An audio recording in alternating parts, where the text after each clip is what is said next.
Welcome back to another video. Today I'm explaining God Serena God Serena. Of course, he is a member of the Spriggan 12 and part of the 10 Wizard Saints, as he was ranked first in strength among the 4 gods of Ishtar. He was only brought down not to the defeat of the Fairy Tale Guild, but to the defeat of Agnologia. And unfortunately, Agnologia was defeated by the Fairy Tale people. Some bull. Anyway. Of course, as his time as a wizard saint, at some point before or after his introduction, implanted 8 different dragon lacrima into his body, granting him the power over the elements as a second generation dragon slayer. He was also using dragon slayer magic. Of course, he was introduced, as well as the other Spriggan 12, in the Alvarez art. His magic consists of dragon slayer magic, vampire magic, sea king magic, and Gale Dragon Slayer magic.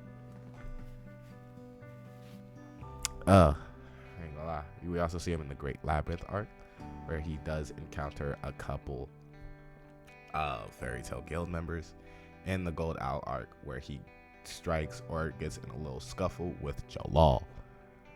Anyway,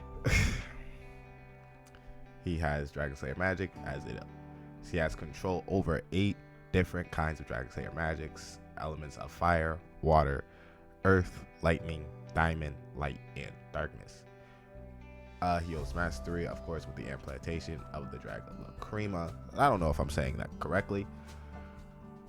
He is also he's a hybrid theory. He's even declared a hybrid theory by August due to his massive arsenal.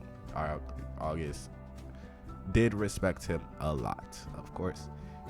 Some of his abilities or moves would be Dragon God's Fang, as it turns to his 8 Dragon God Serena. He has demonstrated the ability to project 8 massive destructive dragons that cause damage from appearing underground. 8 Dragon's Glorious Death, of course, just the same kind of move. He can also use Lightning Dragon Slayer magic, so he's a counter to mostly every Dragon Slayer that we are introduced to, except Gajiel, because Gajiel, you can correct me if I'm wrong, I don't even know if y'all are this far in the video. Gajiel is steel magic, or is he metal Dragon Slayer magic? Yeah, I don't know. and don't look at me if I did a video on Gajiel. I'm pretty sure I didn't. Anyway, he can use Lightning Dragon Slayer magic, grants him the ability over the element of lightning, and can of course eat it. He can also use Cavern Dragon Slayer magic, where he has total control over earth, the earth element. He can totally alter the landscape. Additionally, like other Dragon Slayer magic, can devour the earth himself. The moves he uses it with is Cavern Dragon's Earth Collapse, where he just collapses the earth around you. You can also use Purgatory Dragon Slayer magic, which is just extreme heat and flames, much to Natsu's design. He is able to devour the element he implicitly controls, as God Serena also owes his control of magic. Yada yada. Purgatory Dragon's Blazing Inferno. He can use this by using an excessive amount of fire and punching his enemy. He can also use Sea King Dragon Slayer magic, which of course gives him the ability to roam over water and of course ingest water. But in a way,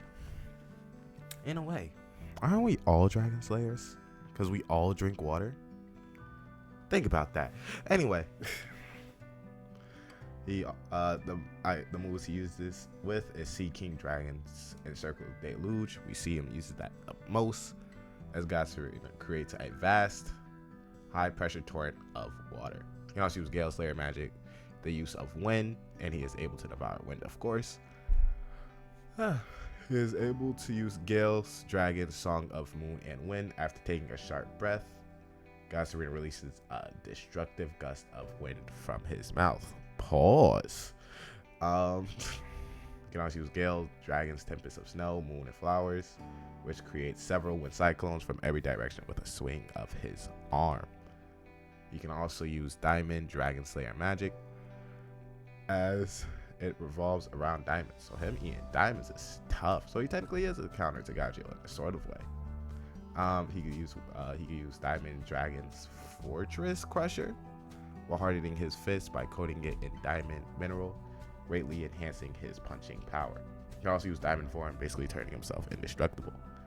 Luminescence Dragon Slayer magic is the ability to manipulate the element of light. It's also shown to be able to negate shadow-based abilities. He is basically the counter towards everything except Acnologia. And then Acnologia, I'm pissed off, eventually loses to Fairy Tail because of Fairy Heart. The nonsense. Other than that, he also has Darkness Dragon Slayer magic, the element of darkness, enveloping his opponent in darkness, and eventually having his target's sins eat away at them, causing tremendous pain as it destroys their flesh in response to their sins. He has a Mist Dragon. He just has his 8 Dragon Cremias as equipment enhanced on him, so he can use all the Dragon Slayer's magic at will, making him a second generation Dragon Slayer, not third generation where they can't eat their elements. Anyway, subscribe. Too bad he met his end, but to a pretty cool villain that was hyped up, but then loses. It was cool. I like God Serena as a whole. He was one of my favorite villains from Fairy Tail. I may go back and rewatch it more. Anyway, subscribe, and I'll see you in the next one.